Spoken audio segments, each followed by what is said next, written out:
Hello and welcome back. Volvo recommends to change your oil every 10,000 miles, but I like to do it more frequently. For this service, I'm using an FCP EURO kit that includes the oil, the filter, and the metal drain plug gasket. This time I also will be using Ceratec oil additive. Start by warming up the engine for a few minutes so the oil drains more easily. Then lift the car, remove the engine cover, and get everything ready underneath. After removing the engine cover, I get ready to remove the oil drain plug gasket.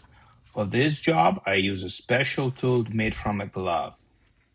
It really helps prevent the drain plug from getting lost in the oil catcher. Then it's time to remove the oil filter, and for this job you need also a special tool which looks like a cup.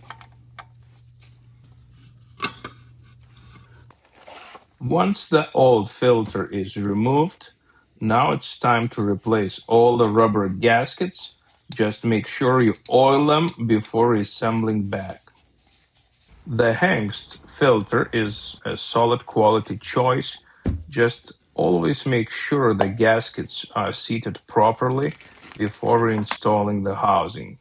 Once the filter and the gaskets are replaced, it's time to reassemble everything in the reverse order. Make sure to tighten the filter housing, the drain plug bolt, and all the screws that hold the engine's protective cover properly.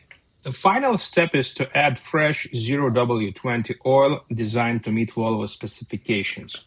The official oil capacity is 5.9 quarts, but depending on how much oil was drained, make sure not to overfill it.